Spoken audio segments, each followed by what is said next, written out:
میری حیات میں ایک وقت ایسا بھی گزرا ہے کہ جب میں نے مرزا غلام احمد قادیانی کی تعریف میں ایک مضمون قلم بند کیا تھا۔ مرزا قادیانی سے میری عقیدت کسی علمی سطح یا حقیقت شناسی کی بنا پر نہ تھی، جس نے میری نگاہوں سے تصویر کے دوسرے رخ کو مکمل طور پر چھپا رکھا تھا۔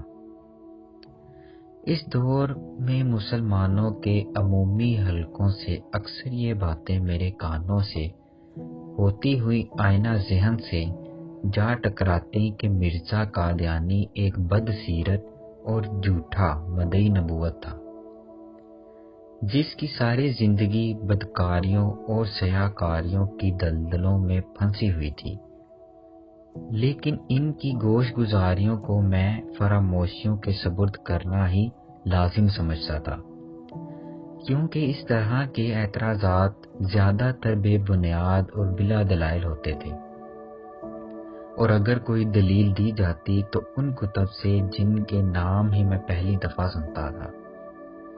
اس لیے میں یہ باتیں میری عدم توجہ کا باعث بنتی۔ اس سے ایک بڑا فائدہ یہ ہوا کہ میں نے ایک روز انتہائی سوچ بچار کے بعد تحقیق کا دامن پکڑنے کا فیصلہ کیا اور ان کتابوں کی تلاش شروع کر دی۔ ان کتابوں میں مرزا قادیانی کی اپنی اور اس کے مریدوں کی کتابیں شامل تھیں۔ آخر ایک مدت کے بعد چند کتابیں حاصل کرنے میں میں کامیاب ہو گیا۔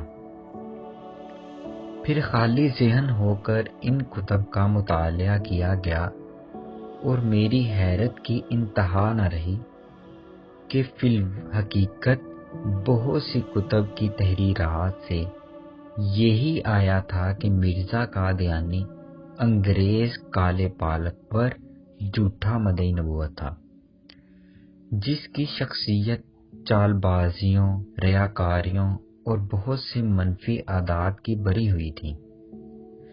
میں جیسے جیسے ان حقائق سے آگاہ ہوتا گیا، ویسے ویسے مرزا قادیانی سے میری چاہت اور رغبت کی تمام بخیے ادھرتے چلے گئے اور آخر ایک دن کچے دھاگے کی طرح ہمیشہ کے لیے ٹوٹ گئے۔ میرے اسلام میں داخل ہونے کی ایک بڑی وجہ میرے وہ خواب بھی تھے جو میری دینی دلچسپی کے لیے چراغ راہ ثابت ہوئے۔ خاص طور پر ایک خواب تو مجھے اس دور میں آیا جب میں تقریباً 14 برس کا تھا۔ میں کیا دیکھتا ہوں کہ حضرت محمد صلی اللہ علیہ وآلہ وسلم ہمارے محلے میں تشریف لائے ہیں۔ آپ صلی اللہ علیہ وسلم کے ہمراہ آپ کے چند صحابہ کرام بھی تھے۔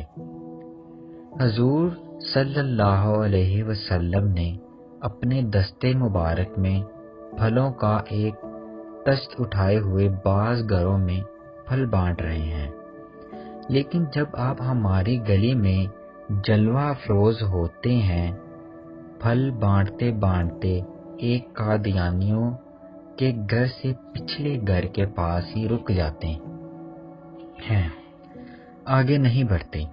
میں اپنے گھر کے دروازے میں کھڑا یہ منظر دیکھ کر یخلق پریشان ہو جاتا ہوں کہ حضور رحمت عالم صلی اللہ علیہ وسلم کے آگے کیوں تشریف نہیں لا رہے۔ پھر جیسے ہی آپ صلی اللہ علیہ وآلہ وسلم اپنی نظر رحمت سے میری طرف دیکھ کر تبسم فرماتے ہیں اور واپس مڑ جاتے ہیں، تب ساری بات میری سمجھ میں آ جاتی ہے اور میری ساری پریشانی فوراً جھٹ جاتی ہے۔ میں خوش ہو جاتا ہوں اور اتنے میں میری آنکھ کھل جاتی ہے۔